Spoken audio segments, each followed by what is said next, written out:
तुलसीदास जी ने लिखा है कि हरि अनंत हरि कथा अनंता गाँव में सुने सब श्रुति संता। जो है भगवान का पावन नाम का स्मरण 2 बार करेंगे तो अच्छा रहेगा। श्री कृष्ण गोविंद हरे मुरारे, हे नाथ नारायण वासुदेव। श्री कृष्ण गोविंद हरे मुरारे, हे नाथ नारायण वासुदेव। कृष्ण गोविंद हरे मुरारे, हे नाथ नारायण वासुदेव। श्री कृष्ण गोविंद हरे मुरारे, हे नाथ नारायण वासुदेव। भगवान के भक्त और भगवान के शब्द दोनों एक साथ रहते हैं। हरे मुरारे, मुर राक्षस का वध करने वाली भगवान कृष्ण के साथ जुड़े हुए हैं। मुरारे इसलिए कहा जाता है उन्होंने मुर राक्षस का जो है वध किया, तो मुरारे का भी हम लोग स्मरण करते हैं, मुर राक्षस का भी वध करते का स्मरण करते हैं। वैसे भगवान कृष्ण को 16 कलाओं से युक्त माना जाता है। यह चंद्रमा की 16 कलाएं होती हैं और भगवान कृष्ण 16 कला से युक्त थे। हर प्राणी की कोई न कोई कला होती है। जो पशु पक्षी होता है उसमें भी 2 कलाएं होती हैं। सामान्य मनुष्य के अंदर भी 5 कलाएं होती हैं। जो विशेष महापुरुष होते हैं, भगवान परशुराम 9 कला से युक्त थे, भगवान राम 12 कला से युक्त थे, लेकिन भगवान श्री कृष्ण पूर्ण परमात्मा है और 16 कलाओं से युक्त है। लेकिन भगवान कृष्ण से हमें शिक्षा क्या मिलती है? जहां तीर और कमानों से विजय नटवर की होती है, मुरली की तालों से। यह भगवान कृष्ण हमें प्रेम की शिक्षा देते हैं। प्रेम के द्वारा हम जगत को जीत सकते हैं। इसलिए दुनिया में सबसे अमूल्य चीज अगर कोई है तो वह प्रेम है।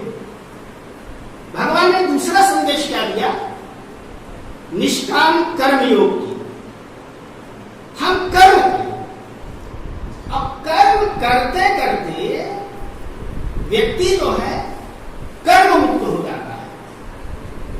लेकिन भगवान कृष्ण ने गीता में कहा है कि कर्म मुक्त हो जाता है, उसको कर्म करने की आवश्यकता नहीं होती है। फिर अर्जुन ने पूछा, फिर क्यों आप कर्म कर, आप तो कर्म मुक्त है, क्यों कर्म करते हैं? तो उन्होंने कहा कर्म मुक्त होने के बाद भी कर्म करने की जरूरत इसलिए है कि जो आने वाली संतान है उससे वह जिससे मार्गदर्शन, कर्म मुक्त होने के बाद भी अगर कर्म करेंगे तो जो आने वाली संतान है उसको आपके कर्म से प्रेरणा प्राप्त होगी और वह कर्म करने के लिए प्रवृत्ति होगा। कर्म मुक्त होने के बाद भी निरंतर कर्म करने की बात भगवान कृष्ण ने गीता में कही है। वैसे यह गीता में जब दोनों सेनाएं आमने सामने थी तो धृतराष्ट्र ने संजय से पूछा, हे संजय ये बताओ, कुरुक्षेत्र के मैदान में जो कौरव और पांडवों की सेनाएं आमने सामने हैं उसमें विजय किसकी होगा? तो गीता का ये अंतिम श्लोक है कि जिसमें संजय ने कहा, हे महाराज, विजय तो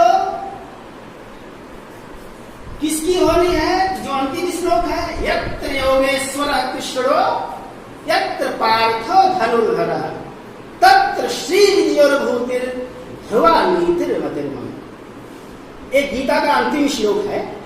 संजय ने कहा है कि जिधर योगेश्वर कृष्ण है और धनुषधारी अर्जुन है, विजय श्री तो उधर ही हो। वर्तमान में देखा जाए तो श्री कृष्ण युक्ति के प्रतीक है और अर्जुन सत्य के प्रतीक है। युक्ति और शक्ति जहां रहती है, विजय श्री तो वही होती है। यह संजय ने धृतराष्ट्र को बताया और अंत में विजय जिसको बताया उसी की हुई। कहते हैं कि विजय होती कैसे है। एक बार भगवान कृष्ण, अर्जुन और महाराज सात्विकी यात्रा पर निकले हुए थे। तो घना जंगल था। जंगल पार करते करते जो है अंधेरा हो गया, जंगल नहीं पार कर सके। यह निश्चय किए कि आज रात में इसी जंगल में वृक्ष के नीचे हम लोग अपना रात बिताएंगे। करते थे उतने उसका आकार बढ़ता चला जाता था। दोनों में द्वंद्व युद्ध हो गया, पटकी पटका हो गई। अर्जुन का जो है घुटना चहुना फूट गया, तब तक उनकी पाई खत्म हो गई और सात्विकी जाग गए, तब तक वो राक्षस भाग गया।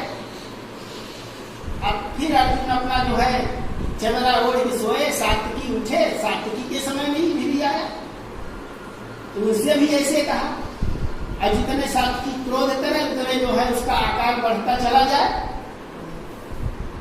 अंत में उनसे भी मल युद्ध हुआ। तब तक उनकी भी बारी खत्म हो गई, कृष्ण जग गए। तो कृष्ण के समय में भी आया, कहा भैया हम तो खाएंगे, हमको भूख बहुत तेज लगी है। अरे कहे भाई खाने पीने क्या बात करते हो, आयो जरा प्रेम से बात तो कर लिया जाए, आखिर परिचित हो जाए आप कौन है। अरे कहे हम खाने की बात कर रहे हैं, परिचय की बात कर रहा है। अरे कहे भाई आओ बैठो जरा, कौन हो, कैसे हो, कहाँ से आए हो, बातचीत हो जाए, दो बात प्रेम की हो जाए। तो जितने कृष्ण प्रेम से बोलते थे उतने राक्षस क्रोधित होता था, और जितने क्रोधित होता था उतने उसका आकार जो है छोटा होता जाता था। और उसका आकार इतना छोटा हो गया कि जो है 4 अंगुल का हो गया। भगवान कृष्ण को पकड़ करके जो अपने फेटे खोस लिए। सवेरा हो गया, सब लोग उठे। अर्जुन कहे बहुत भारी राक्षस आया था, मार हमने उसको परास्त कर दिया, लेकिन अब क्या बताएं। सात्विकी से कहे, सात्विकी भी कहे भाई आया तो था। कृष्ण कहता आपको नहीं मिला था, कहे आया तो था, कहे आया तो मिला नहीं, आपसे कुछ कहा नहीं। कहा तो और उन्होंने अपने फेटे से खोल करके दिखा दिया, देखो यही राक्षस है। कहने का तात्पर्य है जो अपने अंदर क्रोध रूपी राक्षस है, उस राक्षस को अगर हम अपने जीवन में मार देते हैं तो हम विश्व विजय प्राप्त कर सकते हैं। सबसे बड़ा शत्रु अपने अंदर का क्रोध रूपी राक्षस है। इसको मारने की शिक्षा भगवान कृष्ण के द्वारा प्राप्त होती है। निष्काम कर्म योग करते करते कर्म से मुक्त होकर के उस परम पिता के पास जाना, क्योंकि परमात्मा क्या है, सत्य स्वरूप है। सत्य व्रतम सत्य परम सत्यम सत्यस्य योनि निहितम च सत्य सत्यात्मकम त्वाम शरणम प्रपन्ना। वो जो भगवान है वह सत्य स्वरूप है। उस सत्य की हम शरण में जाएं, यही आज के दिन का सबसे बड़ा संदेश है। सत्य का आचरण करते हुए हम परम पिता परमात्मा सत्य स्वरूप को प्राप्त हो जाए। क्योंकि कबीरदास जी ने भी कहा, काहेर नलनी तू कुम्भवानी अब तेरो नाल सरोवर पानी। नलनी क्यों कुमला गई? क्योंकि जुड़ी तो है परमात्मा से, लेकिन उसका मन कहाँ है? दूसरे स्थान पर। इसलिए परमात्मा जो सत्य स्वरूप है उसकी शरण में जाकर के हम जो है